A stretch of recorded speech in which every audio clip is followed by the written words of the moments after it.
is a great day in Old Lyme, Connecticut. Here we are at the DEEP, the Department of Energy and Environmental Protection.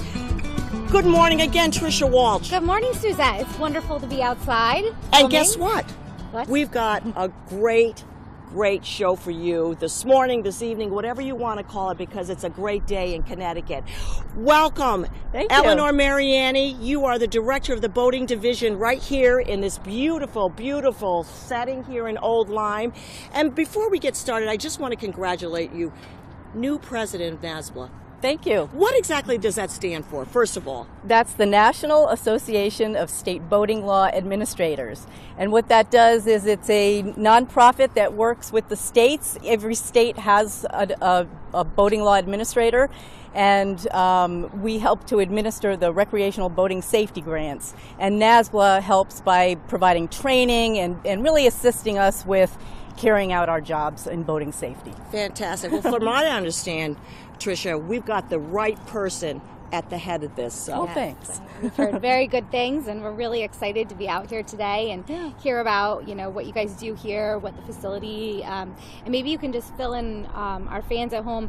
What is the primary objective of this facility? What do you do on a daily basis that makes it important that you exist? This is the headquarters for our boating division. It also houses law enforcement for the Marine District, and then Marine Fisheries is down here. But from the boating division aspect, our mission is to ensure safe and clean boating and make sure that we're trying to do everything to reduce boating fatalities, injuries, and property damage. So we do that by making sure that we have access to the water through our boat launches. We also we create and implement boating laws so that we keep the water safe. We make sure that the uses are safe on the water. We also are in charge of boating education. And we have mandatory boating education so that we make sure that boaters are knowledgeable before they get out on the water. And then the other thing that we do is we ensure clean boating. So we fund pump out facilities around the state to make sure that boat sewage can get offloaded off of recreational boats. And then we also make sure that people understand what they need to do to keep aquatic invasives out of the water, because these plants and zebra mussels, things like that, are not good for the environment, and they also ruin our boating fun. So that's kind of what we do in a nutshell. Interesting. Eleanor, we've lived on the shoreline for all of our lives, a lot of us. How important is it for the younger people to understand this, and what age should we be educating some of the younger people that come up? When do you start? Our boating classes, really anybody around 9, 10, 11 can begin to take those classes. We encourage everybody to get involved early. We hope that they get out with their parents or with somebody that is a friend and get out on the water early. But we live in Connecticut surrounded by water, and we have lots of lakes and ponds, so it's always a good day to get out there, and we hope that they learn early. So we're celebrating the National Safety Boating Week, and that's May 16th through the 22nd. This year it is, yes. So what will this department be doing to get that message out? All right, well, so we know that this has been a really long winter, and we know that the boaters are very eager to get out on the water and have some new adventures and have fun or relax, whatever they want to do when they get out on their boat. We want to make sure that through National Safe Boating Week, that this is a time that we team up with the nation and also with our many local partners to promote safe boating practices. And so what we want to do is be able to talk to the boaters and remind them of things that they can be doing so that they're safe when they're on the water. And when you mention your partners, I'm assuming that you work very closely with the towns along the shoreline that have police boat facilities. And Absolutely, and there's the Coast Guard. We also work with the members of the Power Squadron and the Coast Guard Auxiliary. We have a lot of private providers out there. There's a lot of people out there that are ready to make sure boaters understand the safety aspects of boating. So it's a good thing. This is a beautiful facility. Tell us a little bit about how many people work for you. Okay. Okay, and on a daily basis, what exactly are they doing? Yeah, so we have 11 people that work in boating, so we're really a small group. Everyone has their own job. There's not a lot of overlap. Yeah. We have boating education, we have boating outreach. We also have people that work in navigation safety, that's work mostly with permitting marine events and different things on the water, regulatory markers, so that if there's a hazard that needs to be marked, we have somebody to do that, or at least to issue the permits. And then we also have people to talk about and ensure clean boating. So we have in the summertime especially, we'll have boating education assistants that are out there, and that swells our ranks. Right. We have seasonal workers that will go out and talk about the best way to clean your boat if you've been in a water that has invasives in it. We also have staff here on permanent staff that talk about or help people with the pump out facilities. Right. So right, that's right.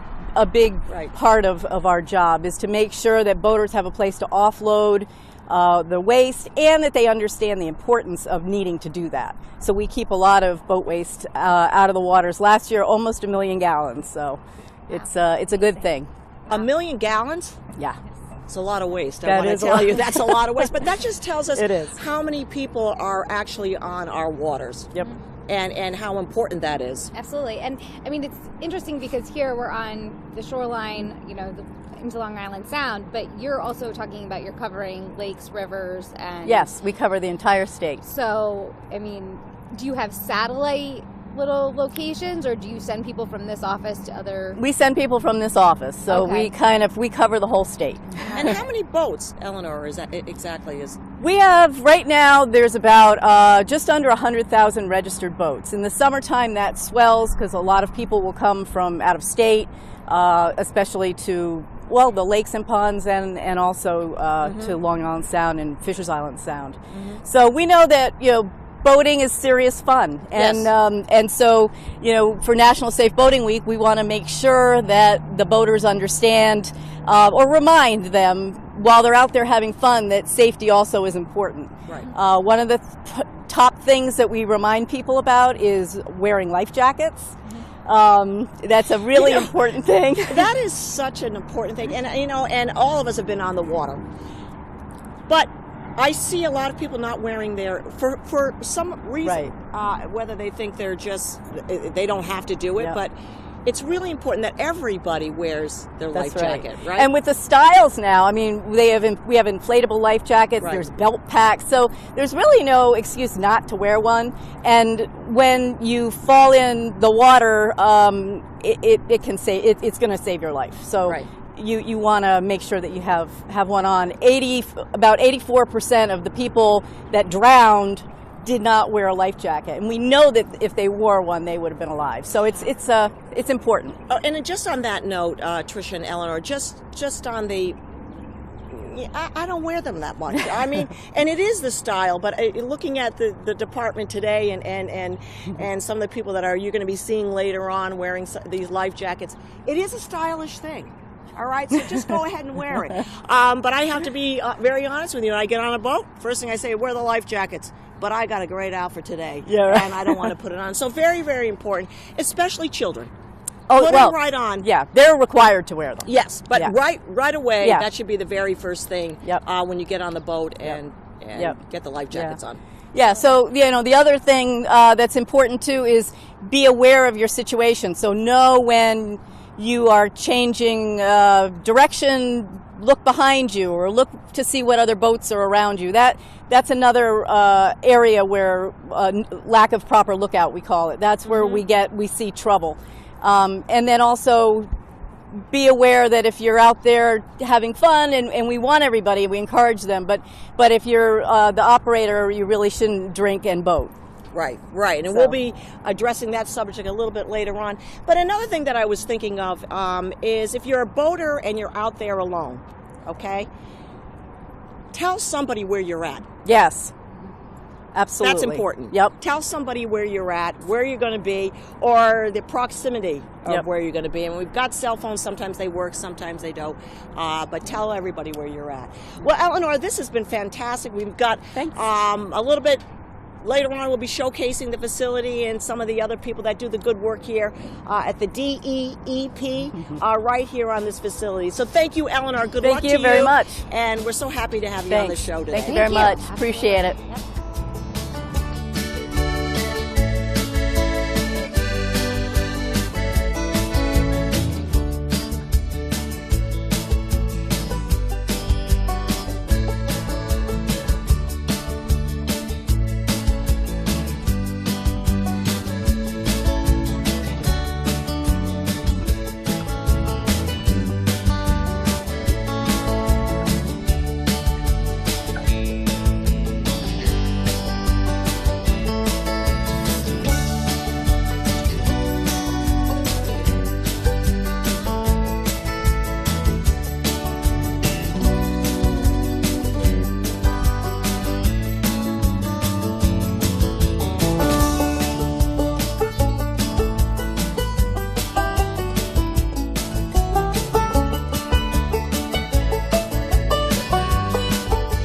The things we do.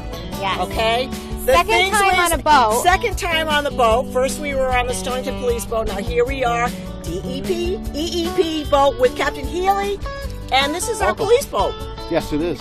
Okay. One of many. It's one of many. How many? Well, there's about 2 others over here, and we have several others throughout the state.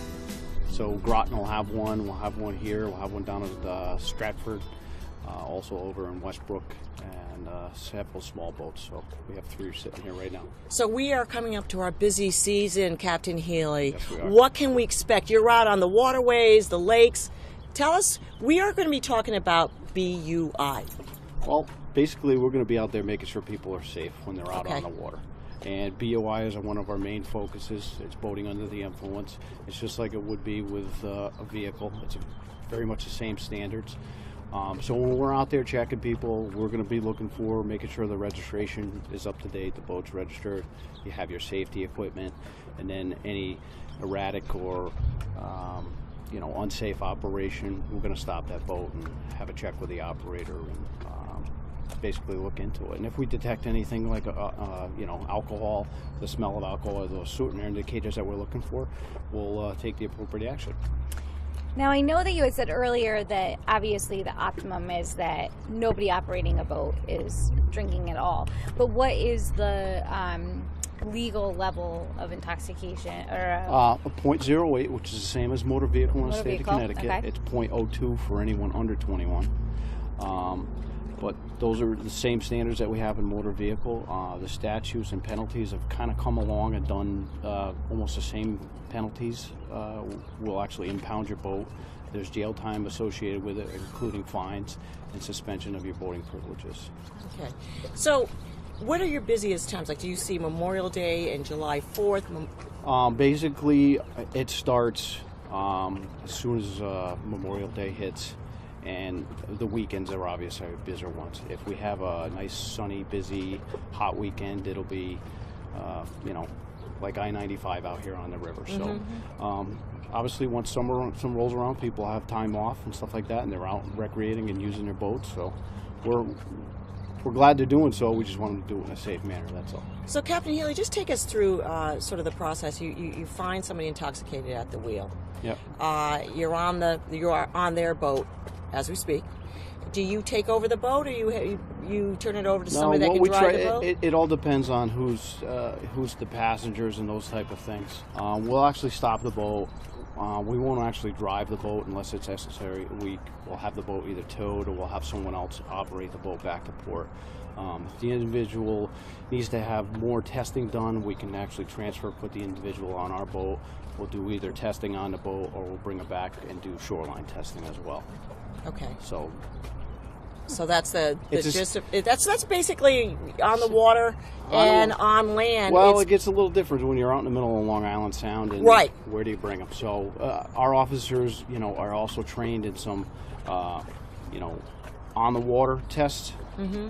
Also with field sobriety tests on land. So we have those two different options, but it does present a challenge when we're out in the middle of Long Island Sound and we're on a vessel and we have to get them back a to moving shore. vessel, sort of, too. Yeah. Moving vessel. We Yeah. have to get them back to shore. We have to be able to conduct a few more tests, and also then we have to find if a vehicle. We have to either rely on a local police department or state police, and we have to get them transported so they can further be tested.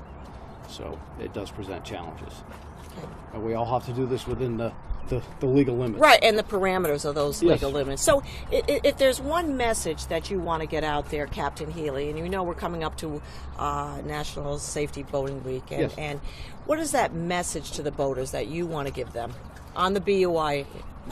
If you're going to be on a boat, don't drink and drive the boat. There's nothing that says we don't have any laws about open containers on a vessel, but we strongly encourage everybody to be within moderation. It's a boat. It's, we don't have lines out there on the, like they do on the roads and traffic Right. lights. So people could easily be distracted by a phone or someone who's on their boat that might be drinking, and, it could be very easily distracted. And the same things that happen with the distracted driving on the road happen on boats too. That's right, with the So, phones and the with texting. the phones, and yeah. if someone's stumbling around because they're intoxicated on their boat, it might not even be them. It just could be a hazard. Plus, they're responsible if that person falls down, hurts themselves, or falls out of the boat. We've had Who's driving the boat? Yeah, who's driving the Yeah, boat? So. yeah. Well, Captain Healy, thank you so much You're for welcome. taking your Thank you. time out, and you be safe as well. I will. Thank you. Thank you. And enjoy your summer.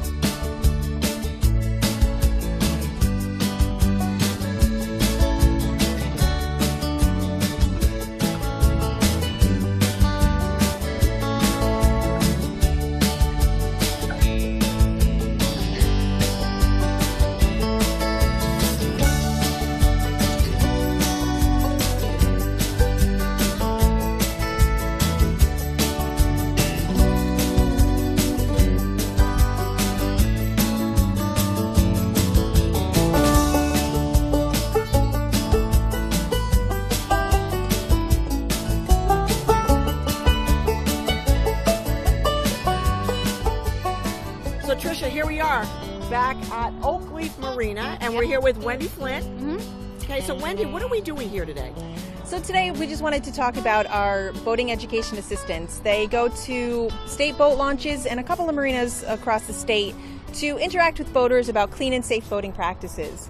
So they're talking about anything from wearing your life jackets to making sure you have flares depending on if you're coastal or inland waters, and right down to fueling precautions, making sure you don't have any drips when you're fueling, to using pump outs. So they cover a lot of information. They also do a vessel safety check, which is the same as the Coast Guard Auxiliary. We have a memorandum of understanding with them. And so we provide the same service that the Power Squadron and Coast Guard Auxiliary do. And what that is that's called a vessel safety check. And what a vessel safety check is, it just is a voluntary check to ensure that the boater has the right safety equipment on board. So life jackets, flares, fire extinguishers, all the safety stuff like that. Okay, so we're doing this on the dock right now. We're doing it right now behind us. We have one of our boating education assistants, Roy Sandin, doing a vessel safety check for this boater behind us. And, hopefully the boater will be safe when he goes out on the water. Now, is there a website that people can go to kind of see a checklist of what is mandatory to pass these types of things so they can prepare themselves? Absolutely. In our boater's guide, it's available at most places, marinas, town halls, retail shops as well. And you can get a list of what your boat is required to have. You can also take an online vessel safety check if you just Google a vessel safety check, a Coast Guard Auxiliary vessel safety check, and it'll bring you to their website. And you can kind of go through the list yourself. And if you want to schedule a check, you can either go through that website or you could call the boating division, and we'd be happy to set something up. Now, is there a penalty or anything if you don't pass, or is it just a recommendation of you need to make sure you have this before you're out and you're safely boating? This is just a recommendation. Our Okay. boating education assistants, as well as the Coast Guard Auxiliary and Power Squadron, they don't have any enforcement power. Okay. So if you, let's say you don't have your life jacket when you're doing this check, you won't pass the check, but they'll encourage you before you go out on the water to run down to the store and get the right life jacket, because there needs to be one life jacket per person on board that's properly fitting in useful condition. It has to. You definitely don't want to go out on the water without a life jacket. Absolutely. So Wendy, take us through some of what your people here are doing today. All right. So what our BEA is doing is right now they're just checking out a fire extinguisher, one of the required safety equipments that has to be on board. So Roy is just inspecting it to making sure it's usable. Now they're looking at some flares. You have to have 3 flares when you go out on the water. So Roy, he's doing all this and taking it through his checklist and checking it, and then you get a copy of this, and then the owner gets a Yep, copy. We yep. get a copy, and to show that the boater has passed the vessel safety check, they get a triangle. It looks like an upside down triangle, and it's good for the year. And every year you should really get one. Okay, is this mandatory? No, it is not. It's not mandatory. Correct. Okay. But it's definitely something that you should do in order to ensure that the safety of your passengers and everything. Exactly. It's a free voluntary check, and why not make sure you're safe when you're going to go out on the water? Absolutely. Now, how many life jackets, for instance, on this particular boat, should there be? There needs to be one per person. One per person. One life jacket that fits each person, and then Okay. since this is a larger vessel, there needs to be a throwable as well. Okay. Oh, okay. And children's. Children, if there's a child on board, you need a life jacket that fits that child, and people under 16 cannot wear the inflatable life jackets that you'll see at the end of the show. So they're doing, is this a random check, or is this a check that the boaters actually called the DEP and said, come on down? It happens both ways. At the boat launches where we normally are, it's completely random. If you're at the boat launch, we're gonna go have a conversation with you and see if you'd like one. If you don't, you can pleasantly tell us you're not interested. But at marinas, usually either we're called or the other organizations are called. Excellent. All right. Well, thank you very much, Wendy. You guys are doing a great job. And what's your message as we start Boating Safety Week? Our message is just, be clean and safe out there. Make sure you're wearing your life jackets. The water is still very cold right now, especially during National Safe Boating Week. The water is still very cold. And of course, use pump outs. No one wants to see any sewage in the water. It's not fun to swim in. Right. And speaking of on the water, I'd also like to talk a little bit about some of our efforts on water, our outreach efforts on water.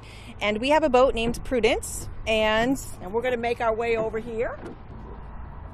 So now we've just gone through an inspection when a boat is actually still docked. Now what are we doing, Wendy? So now I want to introduce you to Mark Chansky of our Crew team. This is our outreach boat Prudence, and Mark goes out on the water and interacts with boaters about clean and safe boating practices. So just before the vessel safety check was on land, and sometimes at marinas, Mark he'll drive right up to you in a boat.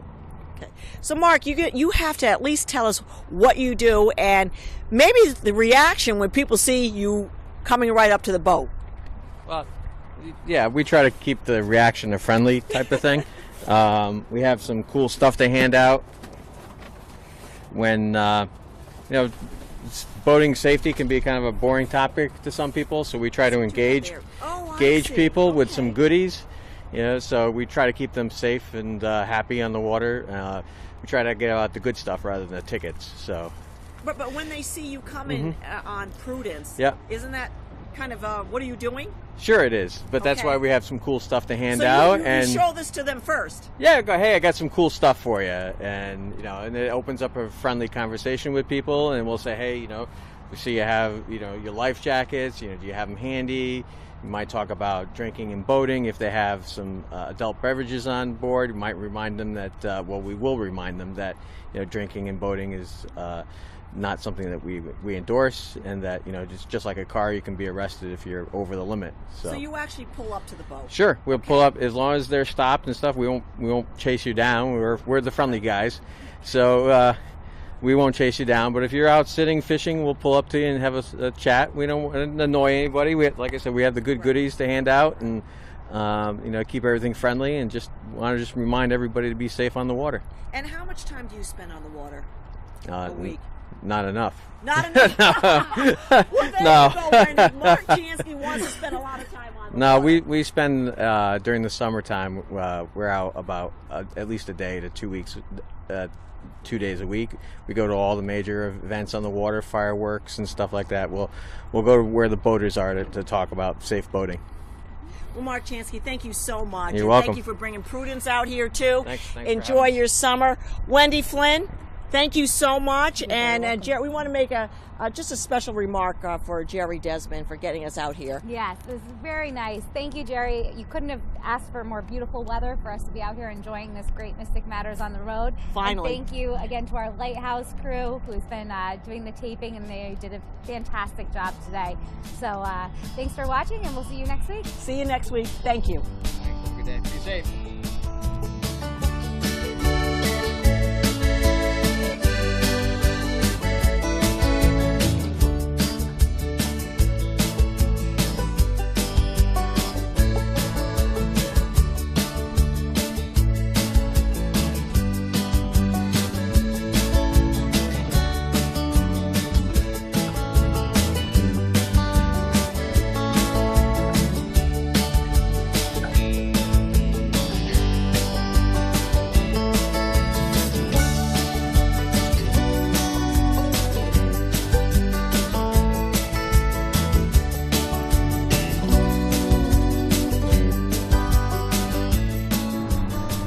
Eleanor, what final message do you want to give out there to our audience today? We want to tell the people, get out on the water, have fun, and be safe. And the final thing that our staff wants to say is, wear it!